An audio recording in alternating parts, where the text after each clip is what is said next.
fantastic. This is GT racing right now. He's got traction, he's got really both of them. Maloney! Oh, he's taken Anderson. Anderson's up top. Oh my God! Oh.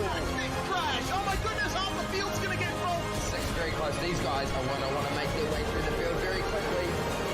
Oh, there we go. Oh no! That's massive! This is it! This is over! I can't believe this! Oh my God! God, what?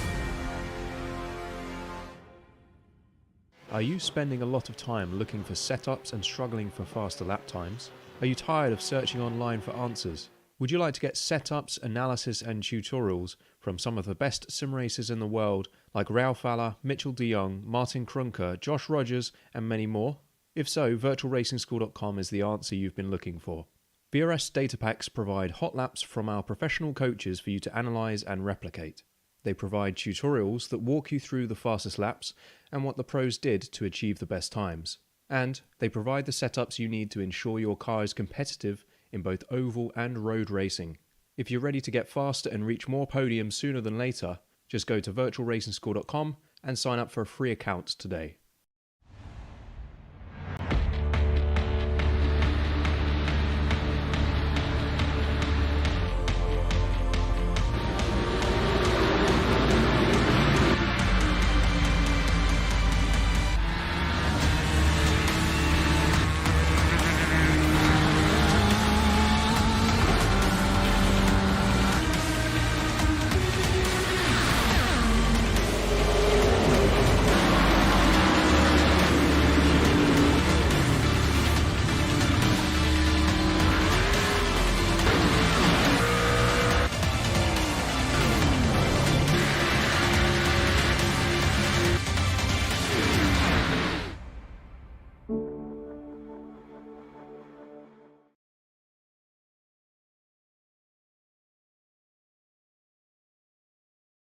Here with this brilliant iRacing Grand Prix Series Championship.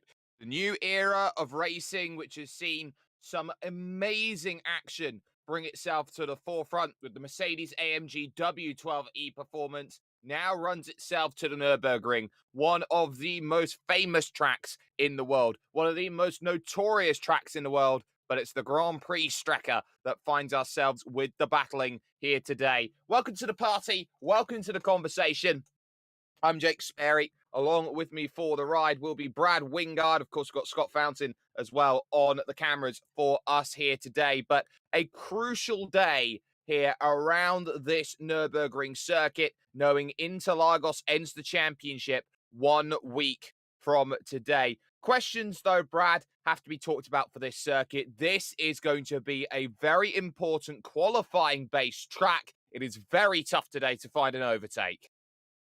Yeah, hello, Spiro. It definitely is. There are some very good overtaking opportunities, but getting into those positions is so difficult with how these cars run in clean air. We see the track on screen now, and it's one of Tilke's masterpieces. It was one of his first designed tracks, and it's amazing.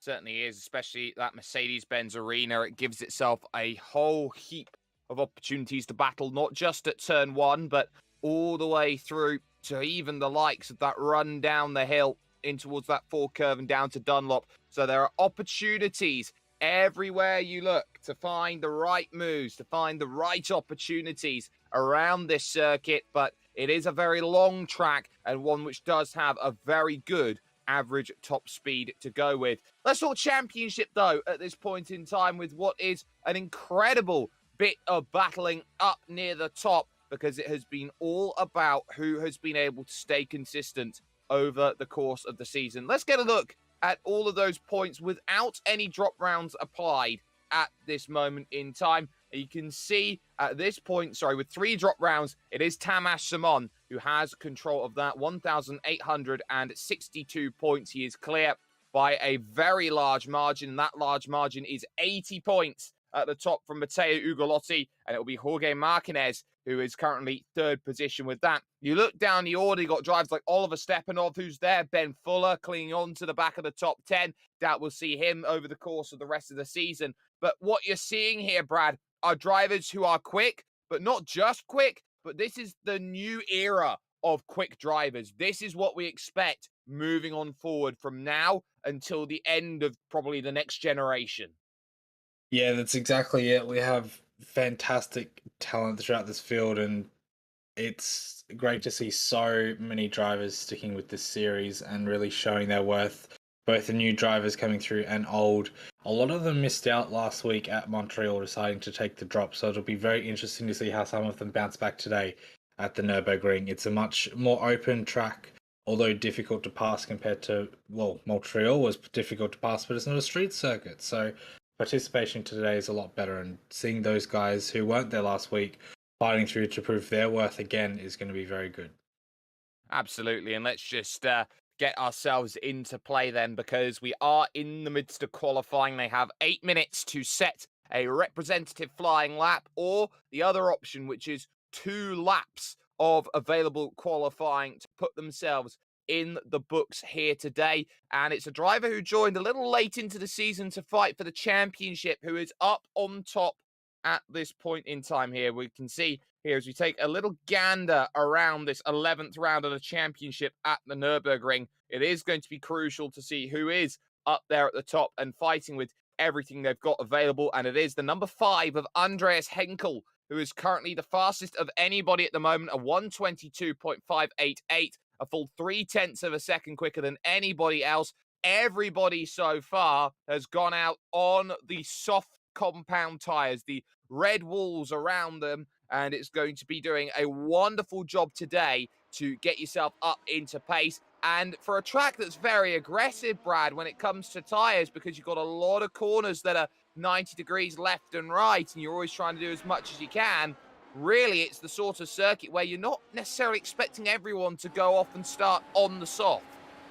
Now, it's complete opposite to Montreal last week. That had a lot of slow corners and rather heavy braking. So Nürburgring, like we know, has a lot of fast corners. Even this section that we go through now, 90-degree corners, but they are very quick in these cars. So those outside tires in each direction will be screaming for help in about 10 laps time. So very interesting to see everyone on the softs at the moment. I thought we'd see at least a third of the field on the mediums, if not more. So it'll be very interesting to see who can save their tires for the length of the race, and if we'll see some new names coming through with that, or if it's going to be the same, same people who really look after their tires. Well, it's going to be a battle on who can get their best time together on the board. Got Kazuki Umeshima there, currently second fastest. Also on the lap is a 3 of Tamás Simon, the championship leader, the Hungarian, out there on track. But the Japanese sensation, number 7, 1 world championship win to his name, bottles it up though, going through that brilliant chicane, heading to the Hyundai N-Curve. Simon, of course, is on a lap. He's also just heading through the final corner, and over the line he goes, and it's a 22.747, so a 22 Boeing, only good enough then for second position for car number 3. But the good news for Tamás Simon is that he doesn't have to worry about his position so much. All of his main championship rivals are behind him. 6 is still out there on circuit as well. Emil Bernstorff then, as we focus on camera's car making its way to the line. That's Thomas Wieck in the 17 machine. No improvement on time. Anthony Cat doesn't improve, but Bernstorff here does need a time here, Brad, as he makes the drive for the line. Yeah, one of 2 drivers to not set a time, so there he goes. That was not counted, I think. It was. It was. My timing was a bit slow. It was, and that's 9th position then for Emil Bernstorff there. So right in at the death, he's able to put a great time in on the books. That then will be everybody over the line. Nobody can go and improve on their lap from this point onwards. So let's take ourselves then over to the starting grid and how everyone is going to be lining up. It is Andreas Henkel in the number 5 machine who puts his car up on pole position, a 122.588. For company, it will be Tamás Simon on the front row alongside Kazuki Umeshima and Oliver Stepanov, winner last time out, who will be 3rd and 4th, with Cedric Beal lining up 5th and Jorge Martinez there in 6th place. Remy Garcia actually got disqualified from qualifying, but he still is allowed to line up in 7th position, with Adam Gleeson in 8th place. Emil Bernstorff starts in 9th, with Vincenzo Taormina rounding out the top 10 in the number 21. Kent Nielsen and Anthony Catt, no strangers to this series. They line up on row 6. Row 7 consisting of Jacob Swiderski and Thomas Wieck there in 14th spot. Fraser Smith didn't know that he was on the broadcast race as he started. He'll go from 15th with Victor Awad in 16th position, with Adam Webb and Joe Hannon in 17th and 18th positions. Valentin Milanovici, Ben Horrell, and no time from Xavi Rose makes up the 21 drivers here today at the top split of racing. 3 splits overall and 2 minutes to get themselves gridded up, or they start from that place known as pit lane. It is a important run down towards turn number 1. And what is so crucial about that run is the track narrows up right around the pit exit, meaning you get that bottleneck moving in towards the opening section of track. And this is going to be a really, really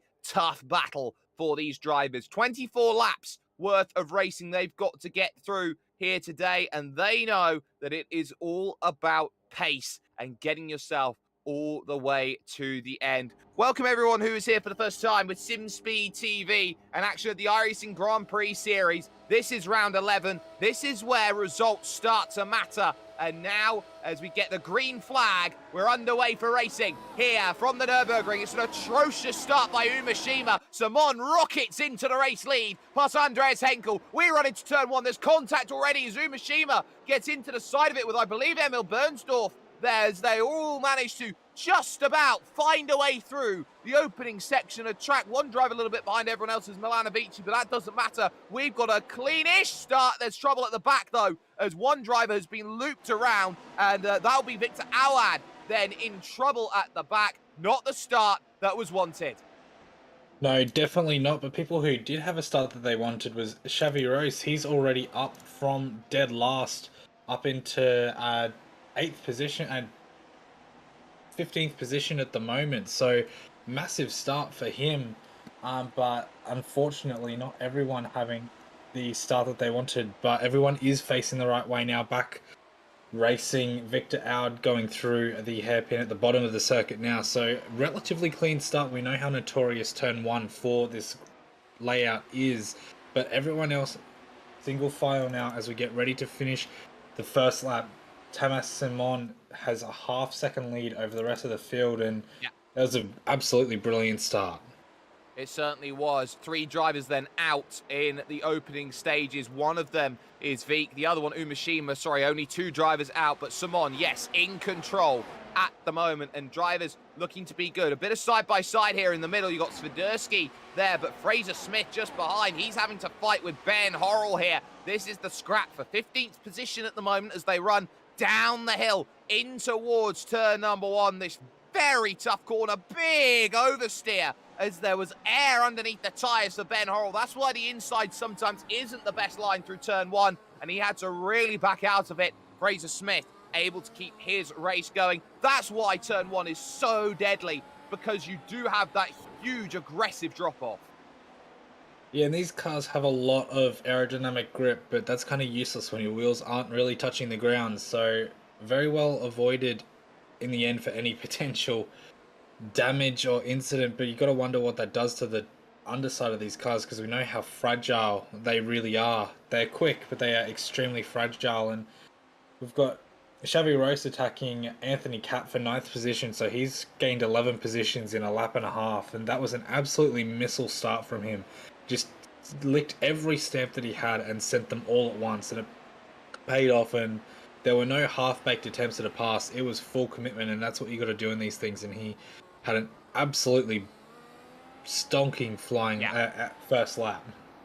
He certainly did. Xavi Rose is the sort of live wire style driver that absolutely lights up races like these, and he certainly could do so again. Chasing down Catt, lap 3, which means the drivers will have use of the DRS, the drag reduction system, on the rear wings, as just behind that you've got Adam Webb and Remy Garcia, who are there at this point, and some fitting touches from the likes of Swiderski and also Adam Webb racing in the blue and the yellow of Ukrainian colours. Yeah, it's always good to see a bit of support. The cars as much as we're limited with what we can do, these guys have done a fantastic job to make them all look unique, but teams running the same colors. So it's very, very smart painting by these guys. Xavi Royce now into the hairpin gets that move done very easily and cuts off any attempt for an over-under as they head up towards the Michael Schumacher S's.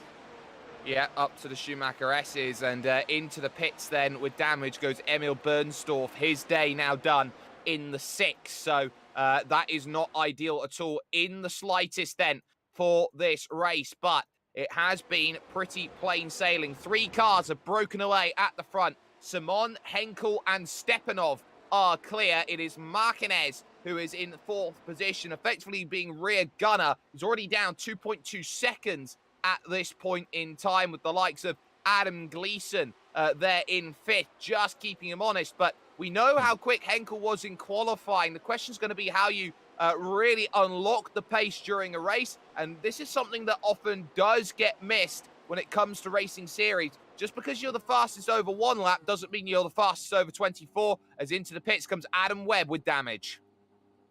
Yeah, going quick on 1 lap is, well, not easy when you're at this level, but it's a lot easier than doing it for 24 and staying, 0.6 of a second off of Tamas Simon and just in front of Ollie Stepanov is not a bad place to be. That's still really good race pace. So if he can keep that gap, keeping that DRS, he's going to be in a very good position. And then all he has to do is just look after his tyres. And we know how good Simon and Stepanov are at looking after their tyres. So if Andreas Henkel can manage that just as well, this is going to be a fantastic fight for the win. Creeping up onto the back then of Martinez and Gleeson is the number 10 Frenchman, Cedric Beal, who will certainly be hoping that he can do well. Really great qualifying from him today. 5th position on the grid. Has been very up and down with the car this season, but it seems like he is clicking so far here, Brad, with this beautiful Nurburgring track. Yeah, he definitely has. I think this is one of the strongest drives I've seen from him in my time commentating this season. And he's down 1 position from the start, but his pace is still slightly quicker than those in front of Adam Gleeson and Jorge Martinez. So very, very good drive. Still 20 laps to go, and this battle behind is absolutely awesome. Swiderski, Hannon, and not sure who else that was. Fraser Smith, Ben Horrell, all within a blanket's worth of each other, and they are leaving nothing out on track at the moment. Joe Hannon from Club UK in Ireland. You got Fraser Smith there in the 9. Also Club UK and Ben Horrell out there racing. Also Club UK and and then Jacob Swiderski out there trying to get as much as he possibly can going. Small mistake by Hannon as he struggles in that dirty air. And this is going to be something that drivers have to be worried about over the course of a race, especially on this soft tyre, is that thermal degrading of the tyre when they are stuck behind drivers in front. Yeah, that's the worst part about being in the queue, because everyone talks about, oh yeah, in a race you can fuel save and fuel behind, but you have to work the tyres so much more to keep that position. And at a track like this, as we said earlier in qualifying, the tyres degrade so quickly. So being in a queue is great for DRS, but when tyres are an issue, and we see Joe Hannon making a move into the chicane, very nicely done. Everyone left right enough space. But yeah, getting in front of this queue is going to be so important for their tyres in about 15 laps' time. Keep an eye on Xavi Roast, and there's a lunge in front of him. Kent Nielsen, best defense is good offense. He gets the move done on Vincenzo Taormina, and powering around the outside goes Xavi Roast, who dives as well. Oh, what a move. Out and away goes Kent Nielsen. That was a case of I'm going through or I'm causing an accident, and Nielsen had to back out. Yeah, that was absolutely awesome. Turn 3 of this Grand Prix layout is one of my favorite. Turn 2 as well. VRS replay on screen now. And that swerving down the main straight just kind of throws everyone off a little bit. Xavi Rose looks for the move, but then decides better of it. And then Ever the Opportunist coming out of Turn 1 into Turn 2. That was fantastic. Can see around the outside, but this move does not look on. He lunges for that inside. There is actually some contact there as they go through. That's why Kent Nielsen jumps around, but it looked for the most part there, Brad, with the way that Xavi Rose got himself into the corner, that he had it slowed down and he had it under control.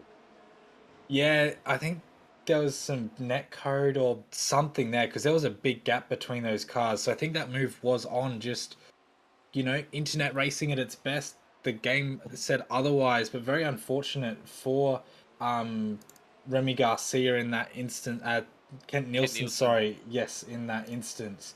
But he soldiers on. He doesn't look like he has too much damage, so now he just has to take a couple of breaths and get back into that fight that we know he can be a part of.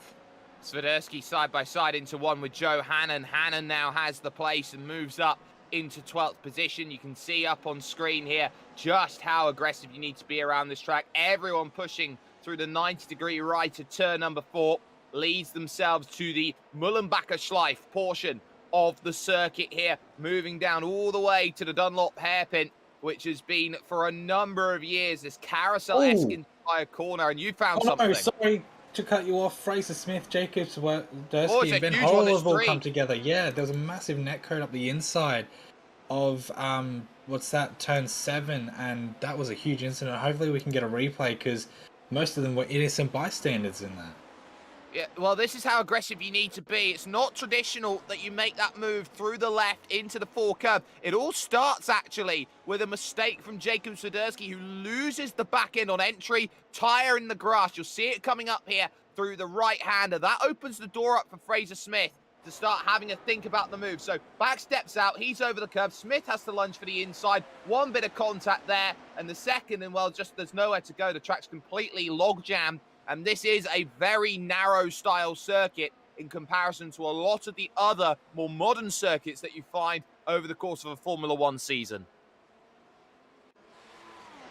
Yeah, back live now, and Swiderski is having an absolute nightmare of a time trying to get back to the pits without his rear wing. He spun out through the S's, and like you said, very narrow through that section of track. And if you get a good run, you can make the move stick, but it is so difficult to do so. And unfortunately, we saw what happened, what goes wrong what happens when you get it wrong, sorry. And unfortunately, that's racing sometimes, but I'm sure Swiderski is going to be not too pleased with that.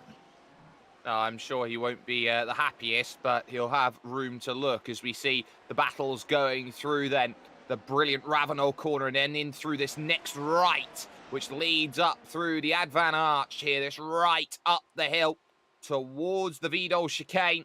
The left followed by the right, and the aggressiveness that's needed here to really get the most out of a lap. This gap really from the front 3 has stayed around 0.6 of a second for both drivers, somewhere between 6 and 8 over the course of this race. And really it has been a case of when someone gets a bit of a gap, it closes back up again. Lap 9 of 24, there's no reason to go out there and be too aggressive so far.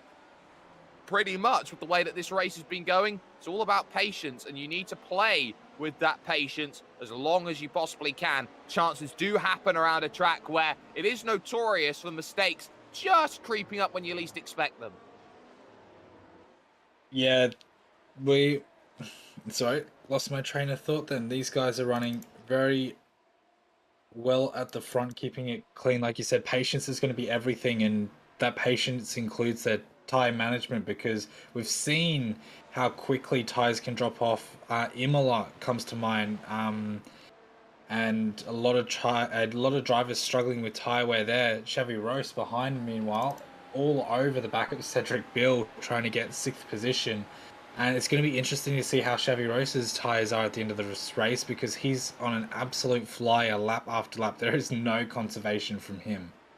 There is just no let-up at the moment. Beal a little bit slower there. And there's DRS here through this section, running through the Advan Arch, moving up to the left-hand side of the circuit. And it's going to be plain sailing for the Spaniard, Xavi Rose, up into 6th place then with another good move. And Cedric Beal, nothing he could do about it. He knows what his race is. It's about conservation between now and the end. He'll be happily looking to pick up and take the points as and when they arrive here in this event. As things stand, it's going to be all about patience. We've been talking about this patience factor, and never has it been more personified with the battle for 4th and 5th, just in front of Beal and Roast, Adam Gleason and Jorge Martinez. Martinez is known to be a good tyre saver. He is also known to be really, really alert and up there. He's dropping back from the main group, yes, but with Adam Gleeson behind. These two are just very happy to trail each other over the course of this 24-lap race. Yeah, and these guys had a bit of a tit for tat at Montreal last week, both of them putting on an excellent display. So a lot of respect between these two drivers when they earn it, and they're showing that now. Gleason's sticking within DRS range, but not really doing anything stupid, like you said, just managing those tyres, getting to the end, because a top 5 finish for both of them is going to be a fantastic result. Xavi Rose is catching at a rate of knots, but these guys aren't worried about that yet. They're just worried about their race, and that's what you need to do. This isn't a long race, but it's still 45 minutes of mental focus and draining. So getting there to the end with a good condition car and good condition tires means a hell of a lot more than battling over 6th or 7th position.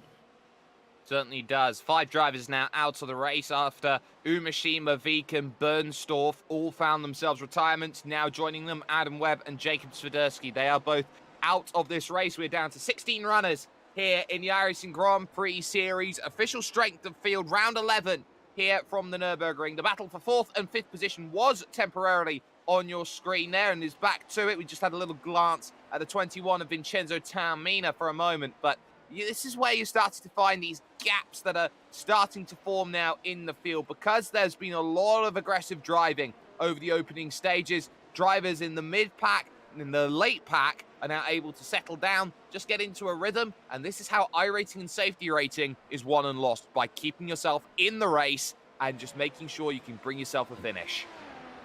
Yeah, and those ever increasing in importance championship points as well. Like you said, 1.5 rounds to go. Once this one is finished. So if you're fighting over, those 8th, 9th, 10th positions, and Kazuki Umashima is 8 laps down, he's out of the race. Just trundling around and finishing your race will get you an absolute bulk of points to help with your rise up through the championship late, because there is a drop off towards the end of the championship, so sticking with it will get you those minor positions. And a lot of people don't really think about that. They think, oh, I've had 2 bad weeks in a row, I'm gonna call it. But just circling round gets you those good positions.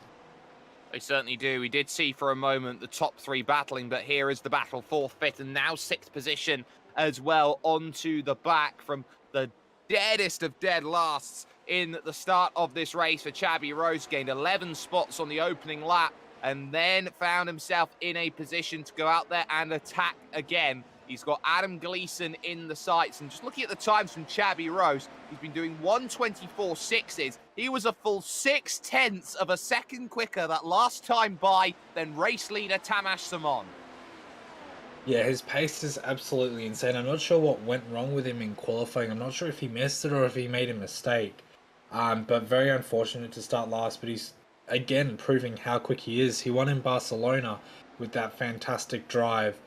And his pace is just phenomenal. We didn't see him last week, which I was a bit disappointed by, but he's out here again proving just how quick he is, and I don't think it's going to be too long until he's up there in 4th trying to catch Ollie Stepanov for 3rd position.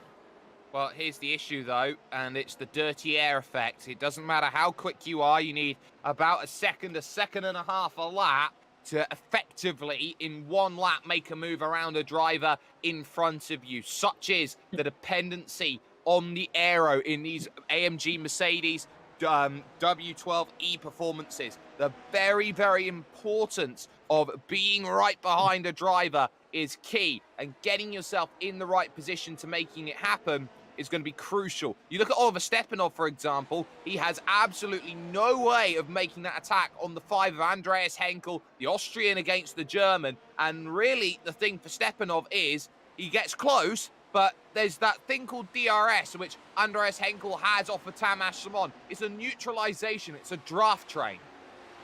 Yeah, DRS is... Oh, mistake! Henkel goes off. This might just be here the chance that Stepanov has just been waiting for. Up the hill. Virtual Racing School replay will get it on screen.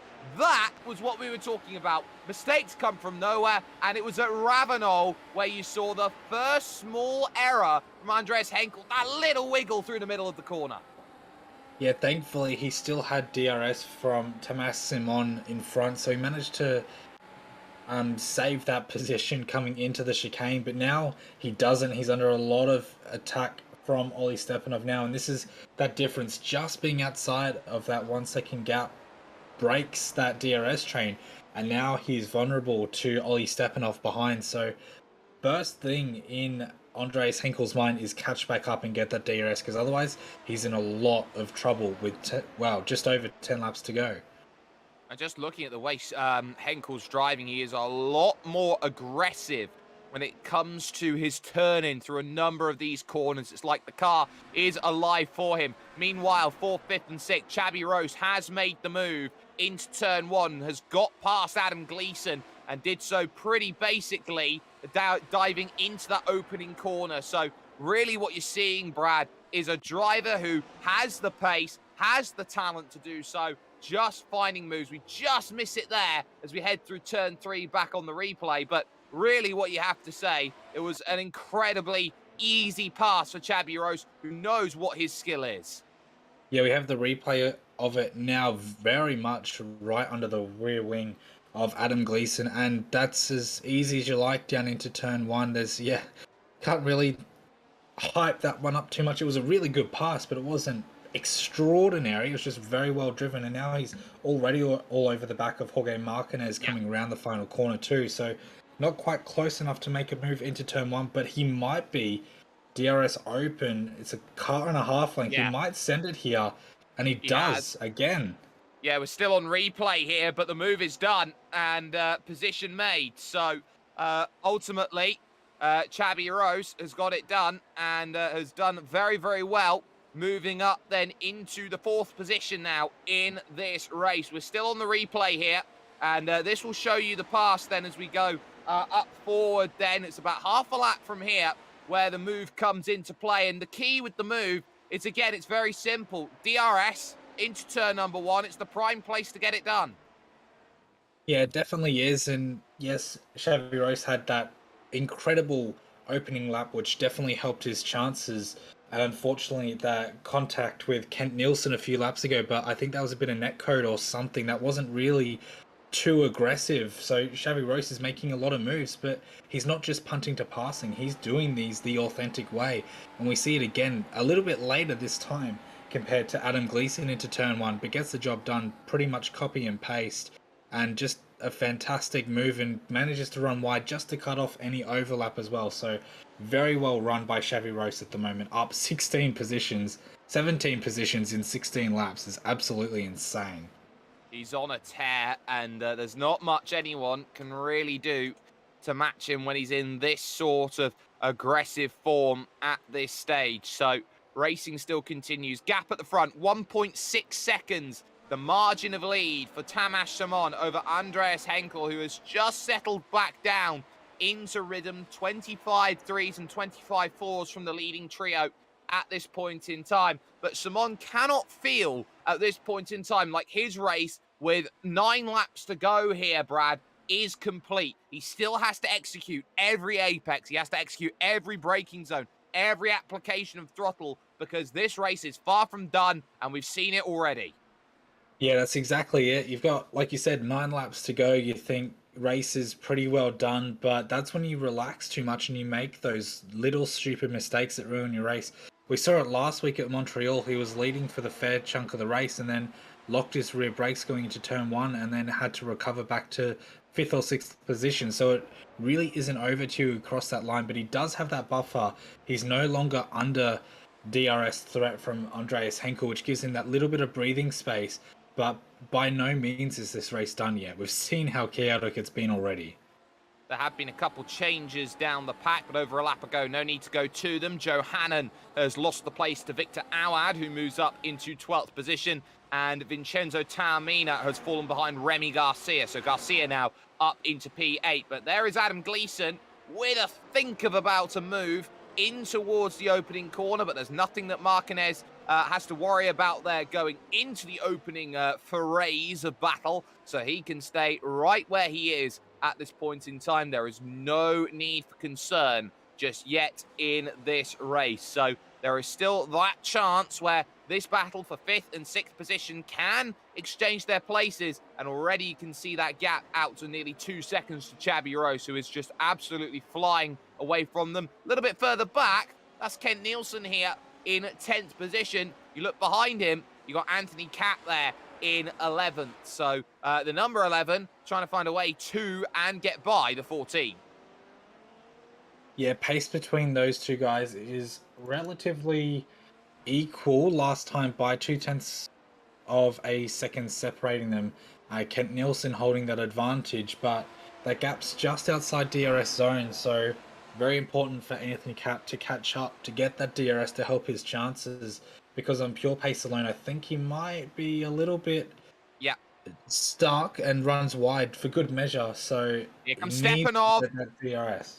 Down the inside into turn 1, Oliver Stepanov and Andreas Henkel, they'll fight all the way to 2. It's off camber through here, but if you can hold it on the outside, you will get much more superior drive. Stepanov has got it, Henkel right up underneath, but nothing you can do. The Austrian dives through up into 2nd.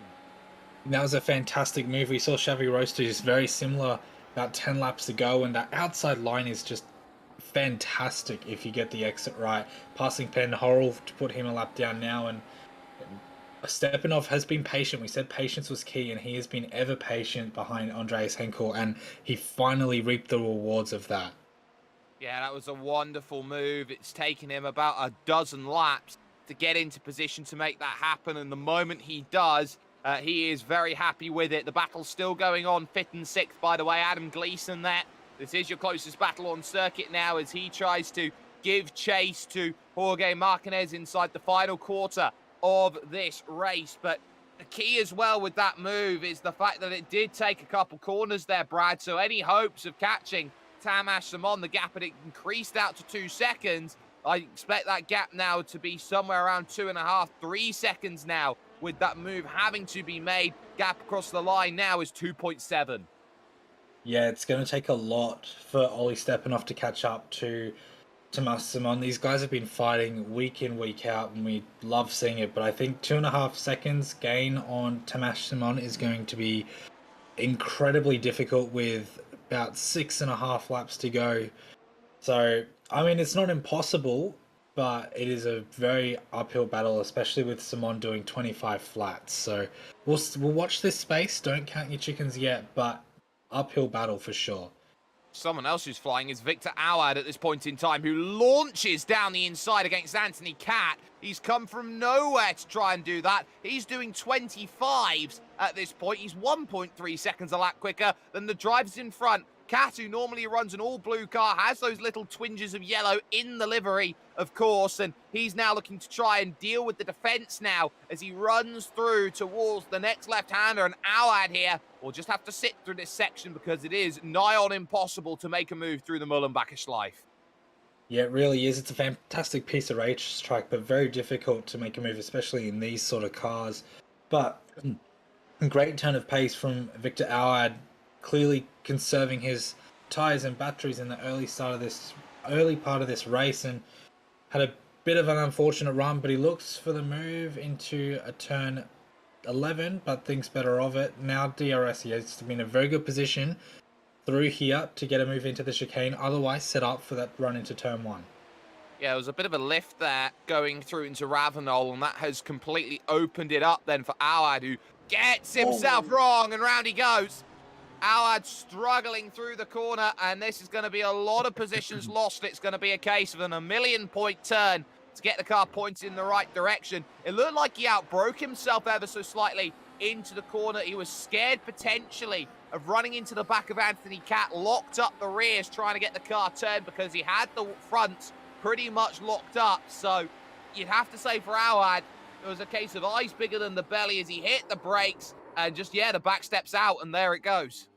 Yeah, and it's so easy to do in these cars, all that weight at the back, so any small changes in brake pressure can make it spin like that. Locking them doesn't help either, so very unfortunate for Victor Awad, who's now down in 15th position. He's the last car on the lead lap of this race, and he's got 13 seconds to make up to Valentin Milinov.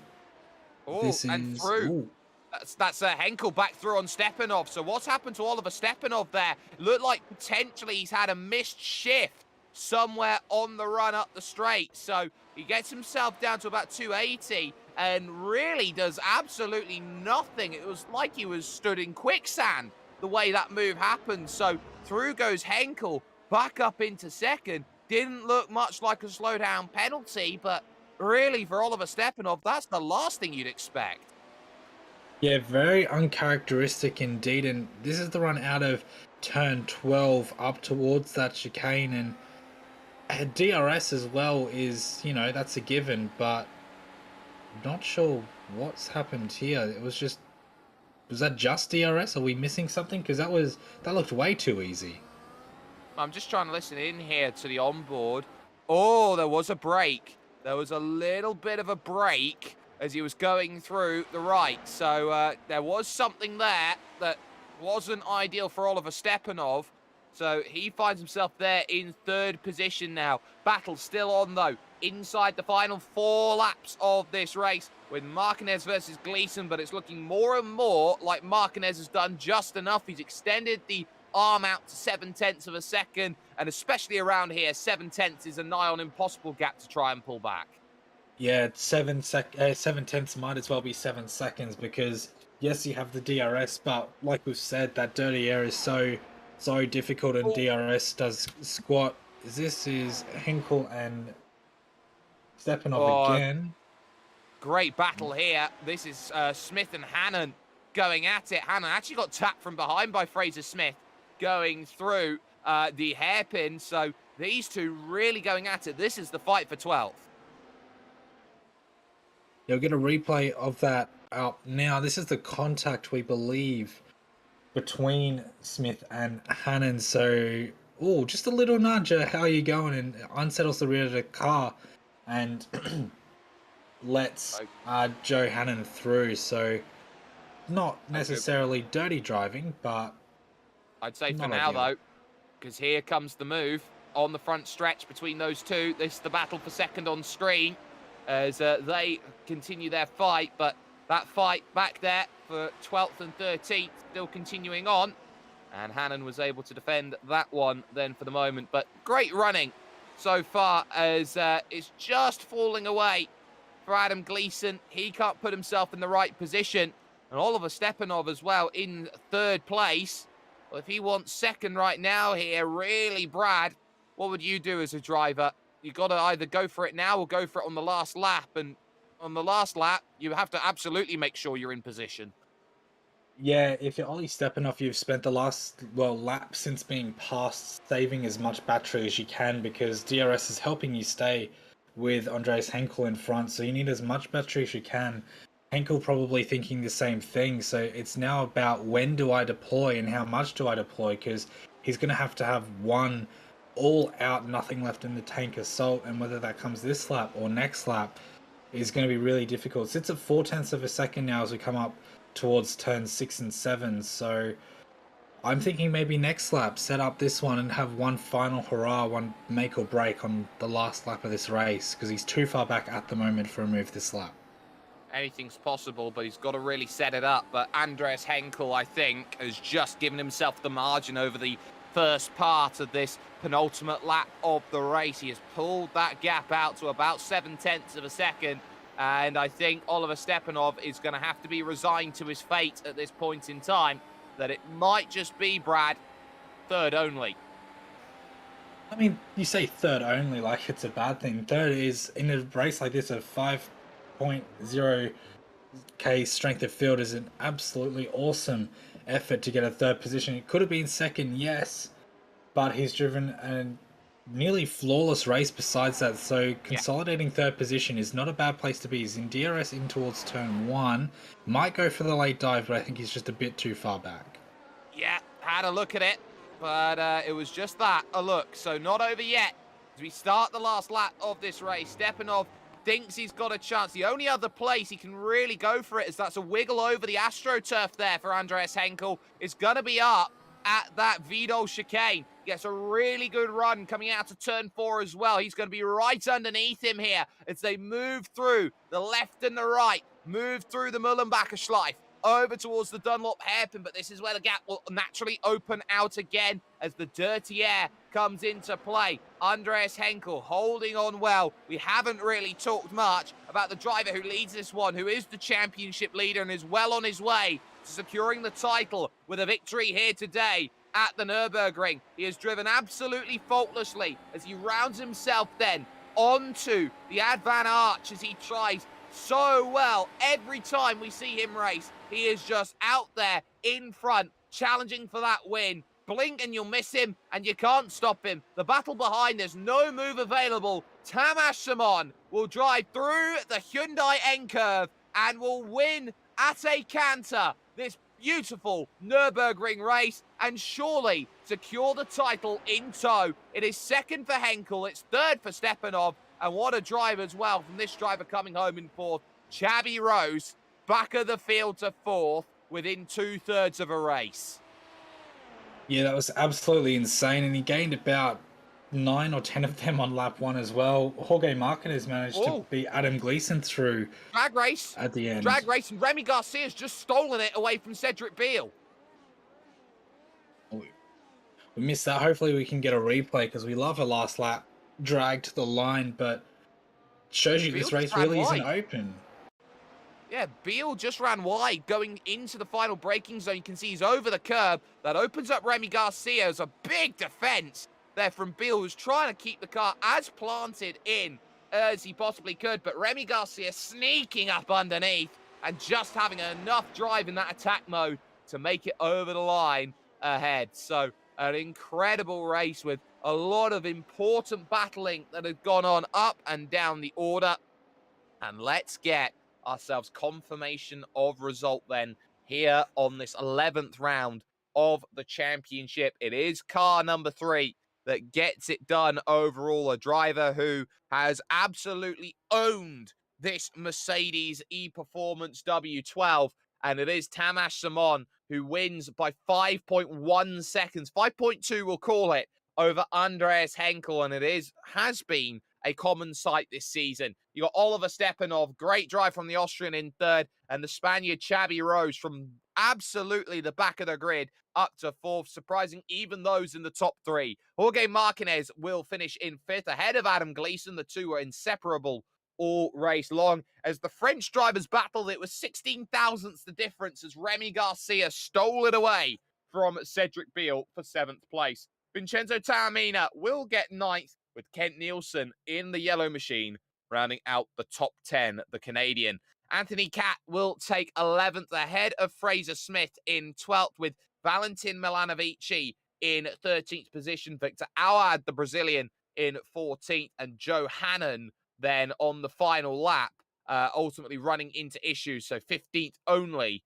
He was able to secure. Ben Horrell will be classified in 16th, 1 lap down. And now we're talking drivers who retired from this race.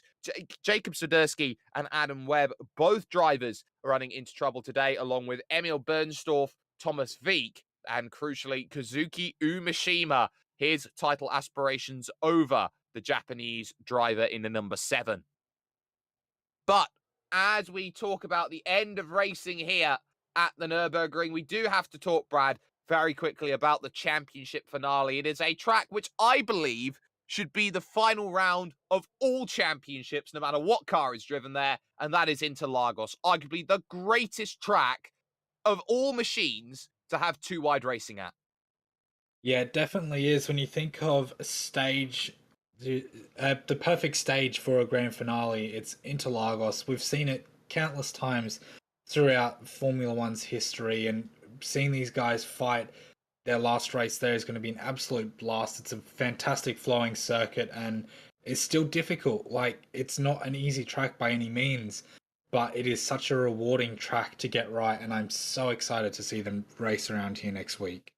The only place you can catch that is with us here at SimSpeed TV. If you haven't already, what have you been doing? Like, share, subscribe, get it out there. The iRacing Grand Prix Series has been one of the most incredible things to watch over the course of seasons and seasons and seasons of iRacing content. So make sure that you jump in along with us for the ride. The entire crew who's helped get it done, a massive thanks has to go out, of course, first and foremost, to the iRacing Open Wheel community, who have been massive in bringing these broadcasts over to us here at SimSpeed TV. From the likes of the Virtual Racing School, sponsors our replays for this year. From, of course, Scott Fountain, Fonty, who has been on the cameras for us, Brad Wingard alongside me, Jake Sperry, and Tamas Shimon, surely now will write himself into sim racing folklore. He has one hand on the trophy already, and he could call himself the first ever champion when it comes to the official series of the iRacing Grand Prix Series in terms of the Mercedes era. What a track to see the battling go on, but we are not done yet. Interlagos to secure it, and that is 1 week from today. We'll see you in Sao Paulo for amazing sim racing action.